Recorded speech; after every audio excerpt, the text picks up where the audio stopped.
Estimados amigos, lamento no poder estar con ustedes en el día de hoy presencialmente en Caracas. Les hablo desde la ciudad de Houston, donde soy profesor en el Instituto Baker de la Universidad de Rice. Pero no quería dejar de compartir con ustedes algunas ideas sobre el tema de la Asamblea Nacional Constituyente y sus implicaciones para la economía y en particular para el sector petrolero. En primer lugar, creo que es importante recalcar que la idea de una Asamblea Nacional Constituyente con poderes absolutos sobre todo los otros poderes y sobre la constitución existente es una muy mala idea que el presidente Chávez nos legó. Y obviamente peor aún si esta es convocada por un presidente de la República sin ningún tipo de control por otros poderes públicos y en este caso además incumpliendo el derecho que tiene el soberano, el pueblo de decidir si quiere convocarla o no por voto popular. Pero en general, esto es un mecanismo que prácticamente no existe en ninguna democracia establecida en el mundo porque básicamente genera un nivel de incertidumbre económica gigantesco el hecho de que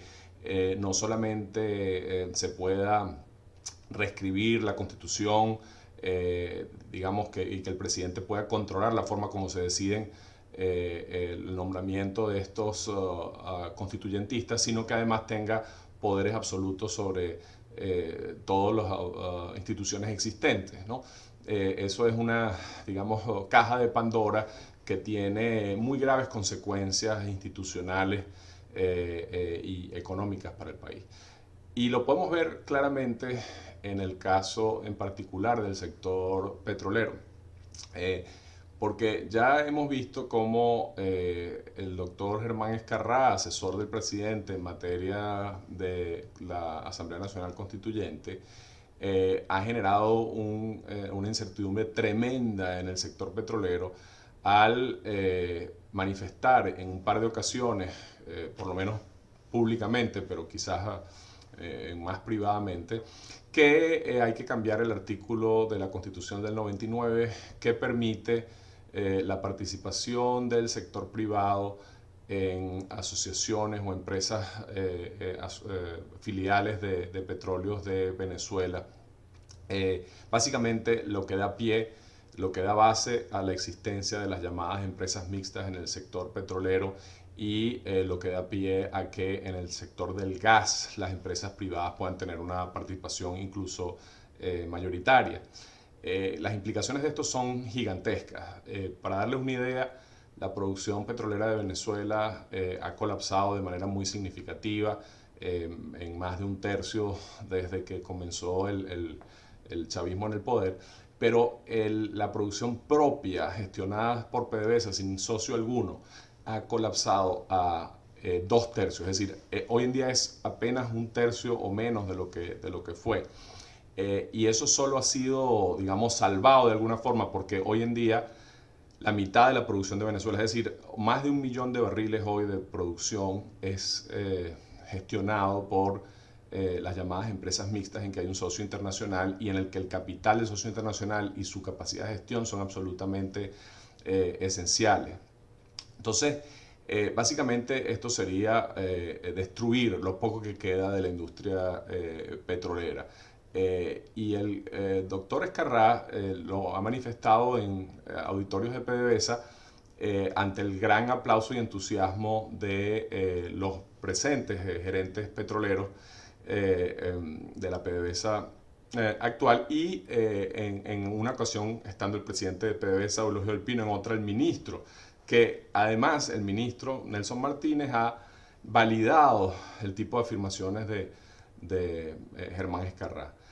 Pero este no es un hecho aislado. Agreguemos que David Paravicini, candidato también a la constituyente y asesor petrolero del chavismo, y Fernando Travieso, también asesor petrolero del chavismo y profesor de la Universidad Bolivariana y candidatos también a la Asamblea Constituyente, han planteado ideas similares y en particular en el caso de Travieso ha dicho muy concretamente que hay que expropiar el proyecto Perla, que es el proyecto de gas en el llamado Cardón 4 en Costa Fuera, en la península de Paraguaná. Para darles una idea, este es el único proyecto importante que se ha ejecutado durante el chavismo en el poder. Es decir, el único logro que tiene la industria petrolera durante este periodo es ese proyecto, y el proyecto no se le ha cumplido con las condiciones de pago que se le habían planteado. La situación es muy delicada para ese proyecto, que es un proyecto absolutamente estratégico para Venezuela. Y resulta que ahora encima amenazan con expropiarlo porque dicen que tiene que pasar a tener, hoy en día ese proyecto lo maneja, es de capital de Eni y Repsol, porque PDVSA decidió no participar. Podía, según la ley, participar hasta un 35%, decidió no hacerlo porque no tenía dinero. Pero ahora estos constituyentistas plantean que, a pesar de que PDVSA está quebrada, no tiene flujo de caja ni siquiera para cumplir con su propia producción, encima se tiene que tomar control mayoritario accionario de todos los proyectos de gas. Esto también va a causar una tremenda, digamos, reducción en la actividad del gas que se estaba empezando a repuntar en la zona de la plataforma del Tana, al menos el interés por plataforma del Tana, y en Mariscal Sucre, es decir, las dos cuencas gasíferas que están cerca de la isla de Trinidad, que tiene una tremenda infraestructura para exportar gas, y que Venezuela ha acordado que va a usar para exportar gas. Entonces, en resumen, las únicas tres voces de candidatos a la Asamblea Constituyente del gobierno han generado una tremenda incertidumbre en el sector petrolero, que va a paralizar las inversiones, a menos hasta el momento en que la Asamblea Constituyente, si es que Dios quiera que no ocurra, pero que si ocurre, defina esas características, o más bien hasta que el panorama político del país se aclare, dado esta incertidumbre que estos señores han generado. Pero combinemos eso con que, por otro lado, el gobierno, que genera esta tremenda incertidumbre sobre los derechos de propiedad, está rematando los activos petroleros del país. O sea, óigase bien, las dos cosas están ocurriendo a la vez. Por un lado, una amenaza de expropiación; por otro lado, una venta de activos. Ustedes se sorprenderán cómo es esas dos cosas que ocurran a la vez. Es realmente increíble. Pero recientemente ha habido anuncios de que le han ofrecido a los socios venderles una mayor participación en las empresas mixtas. En particular, recientemente ONGC, la empresa india, se le ofreció incrementar su capital de 40 a 49%, que sería la primera empresa mixta que tendría un capital por encima, una participación accionaria por encima del 40%. A la vez, esta semana se aprobó una nueva empresa mixta llamada Petrosur, con unas accionistas que no tienen ninguna, una compañía, digamos, que no tiene ninguna historia operativa en el sector petrolero. Está conformada por un ex presidente de la empresa española Repsol, pero no tiene hasta ahora ninguna actividad conocida, y en la que se teme que haya intereses accionarios no muy transparentes, incluso vinculados al gobierno. Entonces, es una situación tremendamente delicada, porque se está vendiendo activos de la nación de forma fraudulenta, sin pasar por la Asamblea Nacional, de forma ilegal, y obviamente en este ambiente de incertidumbre a precios de gallina flaca. Entonces, estamos en presencia de una situación de altísima incertidumbre generada por la Asamblea Nacional Constituyente, por las declaraciones de personeros, de candidatos del oficialismo, que claramente o están jugando un juego de movilizar a los radicales del gobierno, prometiendo cosas que no van a poder cumplir, dado que sus efectos serán catastróficos, pero van a seguir haciendo lo que vienen haciendo, que es rematar activos, o peor aún, o igual de mal, lo que estaríamos en presencia es de la última estocada al sector petrolero, que ha sido el único sector que, como ustedes saben, ha dependido del país en los últimos años.